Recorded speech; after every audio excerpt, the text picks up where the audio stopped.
Hello and welcome to Dialogue. I'm Yang Rui in Beijing. President Xi Jinping is in Macau today as the region marks the 15th anniversary of its return to China.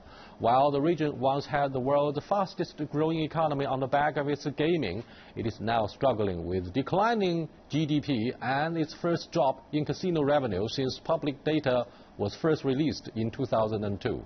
How can Macau diversify its economy? How difficult will it be for the region to sustain its higher level of social welfare? And could an Occupy movement similar to the one recently concluded in Hong Kong occur in Macau? Today, I'm joined in the studio by Professor Huo Deming from the National School of Development at Peking University, Mr. Anna Tangen, author and columnist, and Madame Wang Yan, Associate Research Fellow from the National Institute of Education Sciences. We shall also be talking to Professor Su Yu-cho, Dean of Faculty of Business Administration, University of Macau, through satellite. But before we start the interview, let's look at this. A place where East meets West and tradition embraces the modern. Macau is celebrating its 15th anniversary of returning to China. The port city's handover in 1999 gave it new life. Macau's GDP has grown by 8 times, from $6 billion to over $50 billion in 2013. Unemployment has dropped from 6.7% before the handover to just 1.7%. High taxes from the city's casinos have made it possible for the local government to give each citizen an annual cash handout. Last year, the handout was about $1,100. Macau has become one of the world's richest regions per capita. Macau now has the world's fastest growing economy, a rise made possible on the back of booming casinos. The gaming industry is worth an overwhelming 70% of the city's total GDP. But the unstable nature of the industry and the influx of foreign capital have made Macau's economy rather vulnerable. Last month, a significant 20% year-on-year decline in gaming revenue rang alarm bells. Diversifying the region's economy is now a top priority for its chief executive. Personally speaking, regional cooperation will promote the diversification of Macau's economy. We need to carry out the process phase by phase. The cooperation provides us with invaluable opportunities and great potential for development. There are also more fields for us to conduct cooperation. In the long term, the regional cooperation is vital to us. The central and special administrative region governments have taken measures to offer more options for the city. A traditional Chinese medicine industry park has been established, and the closer economic partnership agreement has been upgraded to further promote economic cooperation between Macau and the mainland. 15 years on, Macau is taking steps to both elevate and diversify its economy. But 60 kilometres away in Hong Kong, China's other special administrative region, the recent street protests staged by angry students may serve as a wake-up call for the social and economic transformations needed in both regions. It will take time and effort to keep the one country, two system policy dynamic and alive. Well, I'm going to talk to Professor Su Yu-cho, Dean of Faculty of Business Administration with the University of Macau first. He's standing by in Macau, and he's going to witness the historic moment of the 15th anniversary of Macau's return. Hello. Hello, how are you? Hi. In what ways do you think has Macau benefited most from the one country, two systems policy over the last 15 years? Well, of course, I guess most of us know that 15 years ago, Macau's economy actually went downhill and get into a lot of economic trouble because of the one country, two systems, especially in the gaming industry, that Macau's economy recover. Of course, create a lot of jobs and a lot of other benefits. Of course, now Macau's per capita income is next to Japan, which of course means something for a lot of people. You know, 15 years ago, I would say the Professor direct Zhou, impact is the economic development. You know, 15 years ago, I was in Macau to cover the return of Macau, and I was surprised to see thousands of locals turn out to welcome PLA troops. and they thought that the deployment of PLA troops in Macau would serve as a shot in the arm to deter the local mafia from destabilizing the society there. Were you there, and were you impressed by the formidable presence of the military force in Macau? I was not here yet. Actually, I joined University of Macau about 4.5 years ago. At that time, I was still in the U.S. But I do watch the TV, and I did see what you just mentioned. I again mentioned that 15 years ago the economy is no good, and in fact we saw that cars were burned, in the street because of the mafia. Of course, you are right there, because of the soldier from mainland. Definitely, they would be able to control that kind of organized crime. So I agree with you that people actually quite happy about it. And of course, the housing price at that time, again, is crazy. It go downhill a lot. And now the housing price actually go up many, many times. So people actually are very happy about it. Now, recently, the central authorities in the mainland took issue with the alleged over-reliance on the gaming industry. Do you think it's going to be a major challenge for Mr. Cui Shi-an, the Chief Executive Officer of Macau SAR government, to diversify the local economy? I agree totally, because the key word is over, okay?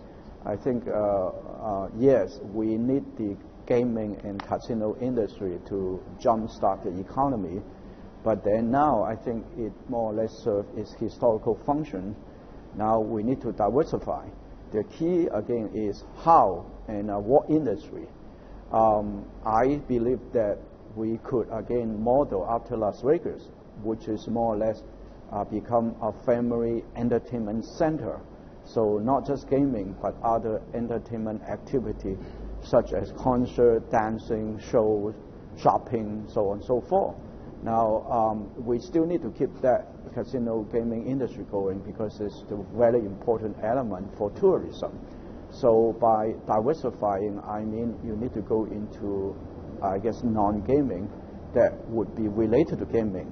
For example, just like what I mentioned, the tourism, the heritage tourism, because Macau has a lot of history. And then, of course, hopefully we could again link to China, because Guangzhou, Zhuhai, they are nearby, and right now Hainan Island is being developed. Our new campus is there, and all right, thank you very much, theme park is there. Professor Su, for joining us. Yeah. I thank you very much for your insightful analysis on the local economy and the social governance since the return 15 years ago. Welcome back. Now, President Xi Jinping has just arrived in the territory to commemorate the 15th anniversary. Now, what do you think will be the strong message he's going to deliver to Cui Shi-an, the Chief Executive Officer, about the future of Macau? Well, think about it. 15 years ago, Macau is a weaker sibling relative to Hong Kong. But now Macau has all of a sudden become stronger, but not for the last several years. That Macau somehow, because the casino gaming business is going downhill. So I think Xi Jinping is really giving a very serious spiritual boost on the future of Macau, as well as that the mainland China. We're going to support Macau in any way we could. But the gaming business, we need to diversify. Remember, diversified is always counter-example to specialization. I think Macau is too specialized in gaming for the last 10 years. The economic structure of Macau did go wrong if you look at the anger of Beijing about why so many government officials from mainland went there to try their luck in the local gaming industry. Now, the private VIP rooms, for example, are empty of the heavyweight players. So what do you think of the recent message of Beijing, and what do you think will be the message that President Xi Jinping is to deliver to the local government in Macau? Well, people have to first realize that Macau keeps all of the revenues. These revenues are not shared with the central government, so they have had a surplus for many years. The way that they've been using it, social programs, et cetera, they're very good, but they have not created a broad base. I mean, right now, their largest export is textiles. Textiles is notoriously a low added value type of industry when you're competing at that level. They don't have brands, they're just doing the OEM. They have developed these things, and I agree with the professor from university when he says that they should go into related issues. This is a highly dense area, to over 20,000 people per square meter. So it's one of the densest. So available land to do big factories, things like that, is not going to be there. But there is the opportunity, just like oil companies, to treat this stream of revenues as a source of future prosperity, e.g., to start investing it. And I think the Chinese government is going to suggest to them that they start looking at opportunities beyond Macau, neighboring islands, and onshore, where they can start investing this treasure trove of things. Now remember, the revenues are down, but it doesn't mean that they're disappeared. It is still a very, very rich cash flow. The question is, will it grow? Macau has been a big cousin of Las Vegas. Since the return, I believe many investors from Vegas must have come here to seize the opportunity. Because in the early days after its return, Macau did enjoy strong support from the mainland for its reliance on the casino industry, which accounted for 80% of the local GDP. What do you think of the current urgency for Macau to really diversify its economic structure? Well, you just mentioned 80%. I cannot imagine any country or any city if you rely on your 80% of revenue from specific things. Then the question is how to diversify it. As I just said, diversification and specializing is just two opposite ends. If you're so specialized, then how could you diversify it? How could you do something else? You have to do something else related to your main core business or your core competence. In fact, when I was in Macau 15 years ago to report the return, I was aware that Macau relied on four pillar industries for its survival. The first, of course, is the casino industry. Second, financing. Third, real estate. And fourth, tourism. Let's look at them one by one. What do you think of the momentum for mainland tourists to go there if casino industry starts to lose its appeal? Well, for all these the industry that you mentioned, I think tourist is something to develop. But Macau, in terms of its area, is really very, very small relative to Hong Kong. So I think one of the things that Macau might be shooting for is this sort of high-tech, especially research center. Now remember that Macau is so small so that it can provide a relatively sort of welfare system for the entire citizen. So in a way, it's a very good place, a nutrient sort of nurturing plant for all these high-tech things. I believe if you want, if they really want to do that, they can just, as we talked to the professor there, they probably should start with their research and high-tech the departments. I'm going to say that I'm going to just take a little bit different view of that. I mean, one of the problems that they've had is that they do have very low educational achievement levels. If you start looking at the number of college graduates and postgraduates from the island who are actually continuing there, it's very low. So they have some issues there. They have only a few universities. A few hospitals, things like that. It's a very small area. I think they really have to broaden their perspective. Look at these small countries in the Middle East who have done well by investing abroad, by looking at their opportunities there. Now, because of the density, I think the continuing along trying to get tourism, things like that. Steve Wynn has just recently put $4.3 billion into this massive new resort complex, which is going. Sheldon Adelson is also entering more shows. They have a lot more things that are going on to bring in the, quote, family dollar. Before we take a closer look at how to diversify the local economy, let's come back to examine why we see the non-stop capital flight, why Macau has been used as a place for money laundering. Now, to my knowledge, the security departments in Macau, Zhuhai, Hong Kong have tightened their cooperation to start their enhanced coordination to prevent Macau from being used as a place for money laundering. how serious is that crime? Well, if you look at the gaming business, I mean, gaming business is notoriously for money laundering. Simply put, too easy. For any monitoring agencies, if they want to catch that, it's a very, very difficult maneuver. So I say, unless Macau is determined to diversified in a sense, not just in gaming, but family, entertainment, and so on and so forth, I think it's a natural conclusion that this money laundering business is a sibling to the gaming business. Thank you very much. You're watching Dialogue with Professor Huo Deming and Mr. Anna Tangen. We're discussing the future of Macau 15 years on since its return. Stay with us. Welcome back. On this panel discussion, we also have Madame Wang Yan, Associate Research Fellow from the National Institute of Education Sciences. Hello. Hi. Now, Madame Wang, what do you think of the level of investment in education in Macau so that the prosperity of the territory could be sustained? Well, there is a big change before and after Macau's return to China. Before the 1990s, the education or governance in Macau is featured by the minimum state intervention, and there is education is basically a private enterprise with limited subsidy from the government, and also there are very few education institutions. But the scenario has changed drastically since the turn of the century, and now not only the government provides 15-year free compulsory education, that is the combination of the primary education, lower secondary and upper secondary. Also, it has provided funding to support the continuing education or lifelong learning of the local citizens.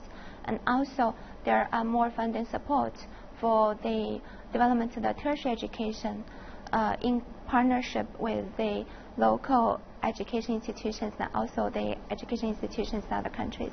Macau is small in size, very much like Hong Kong in many ways.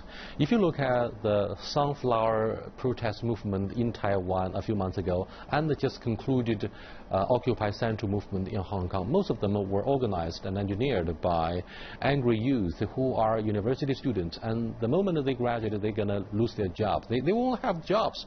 So that has a lot to do with what we call the elite education. In Hong Kong, there used to be only 2 elite universities. Now there are a dozen or so of them.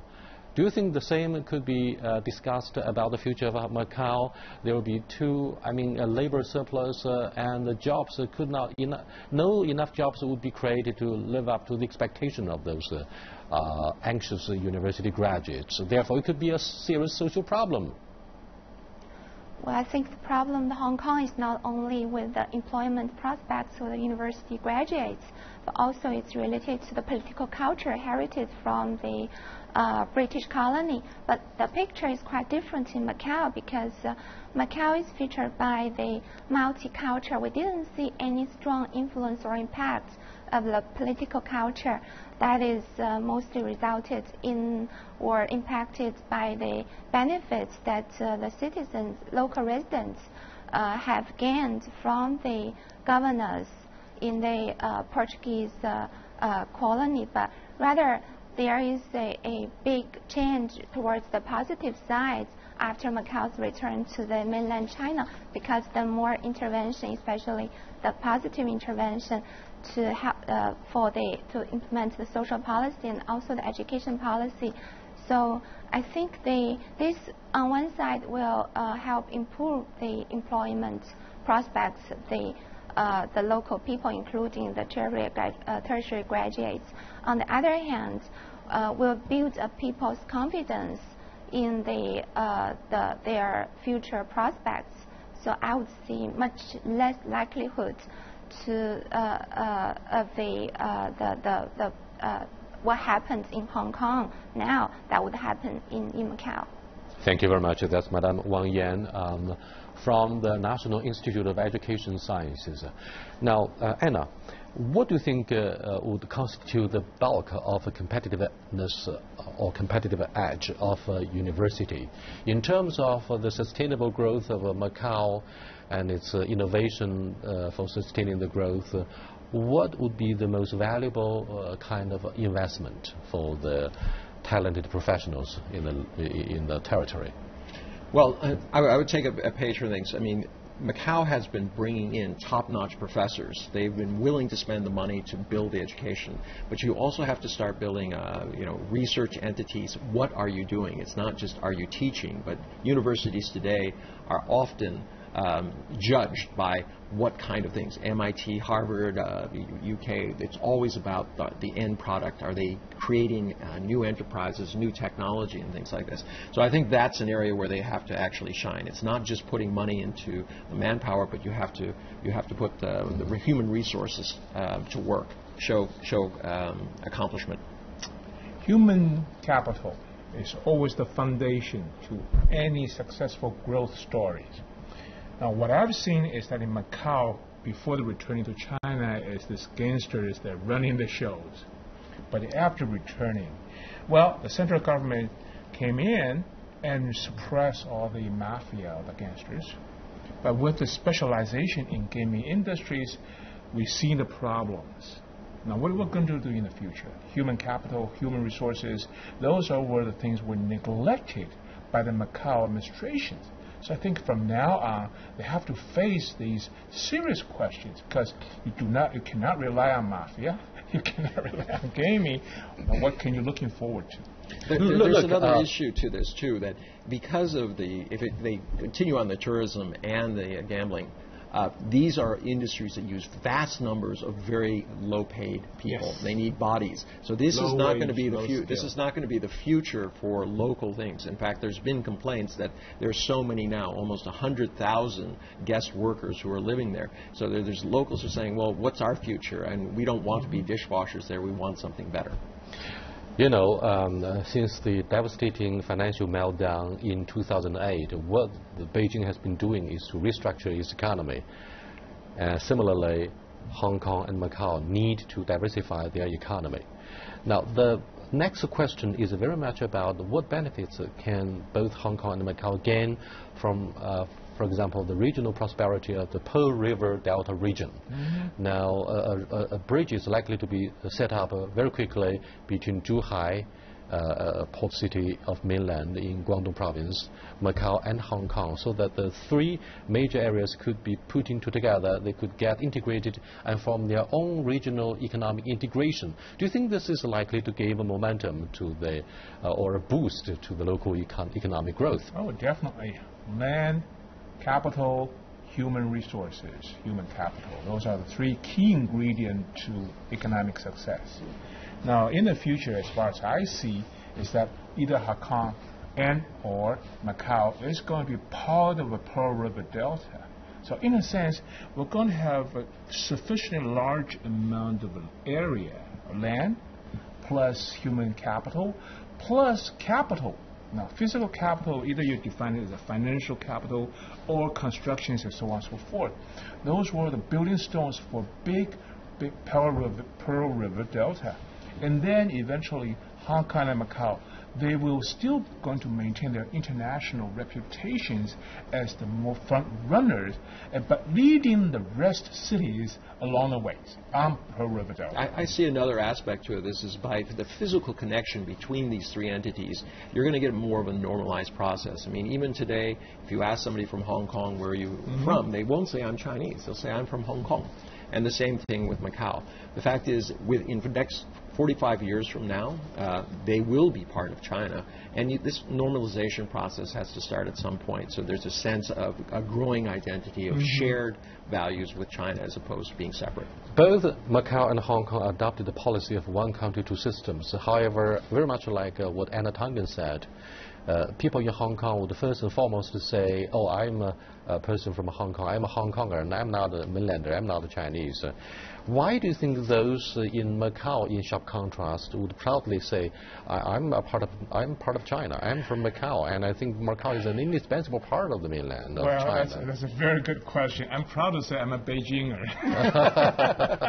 Why? I don't know. But in a sense, I understand why they want to insist on their identity. I'm from Hong Kong. I'm a Hong Kong guy. I don't want to be identified with Beijing. Now, that's a very general atmosphere to be enjoyed. So how do we build up that general confidence, general trust is something that we need to looking forward to and we need to construct. It's not by pure education or investment or consumption or macroeconomic data that can show. So, as I said, I'm proud to say myself is a Beijinger, and of course I'm not from Hong Kong, but why? Well, I mean, psychologically, I mean, it's kind of like fraternity hazing. When you've been through what they went through under the British, you know, no dogs or Chinese allowed, never allowed into the top clubs, always working beneath somebody who probably was not their superior in terms of intellect or ability for a long period of time. Now, when they became in control, I think there was this kind of overwhelming feeling that, well, who's under me? If I'm here, there should be somebody down there. And I think psychologically, you've seen this in a lot of countries around the world, and it's a very human thing. But it's something that is not a good part of human nature, and perhaps has to be left behind. Thank you very much. And now, Madame Wang Yan, the last question actually goes to you about the same kind of uncertainty about the future of Macau, which may not be a big problem for Macau compared with Hong Kong, where we have the issue of universal suffrage by the year 2017. Now, do you think local people in Macau find it easier to identify themselves as a part of China instead of the irony that we see from students in Hong Kong? Well, personally, I would say what's the implication of being part of a certain territory like Macau or China or Hong Kong? Why it is so different is because people's perception of such nation or city behind the claim of their identity. I once visited the Lisbon, the capital of Portugal, and also I'm living in Beijing, and I could see a big contrast of the life and the work or the pace of development between these two countries. I see much more dynamics and vigor here in Beijing, but I see, well, I hope I'm polite, but it's sort of like a stagnant or sluggish economy, as also commented by the local people in the economy in Portugal. So, well, if people were saying I'm from part of the China, and then that implies that they are represents the largest developing economy. And well, indeed, in saying so, I think you're alluding to the fact that most people are the beneficiary of the dividends of China's fast rise economically in recent decades. Thank you, guys, for participating in this meaningful discussion about the future of Macau 15 years after its return. I'll see you next time. Until then, goodbye.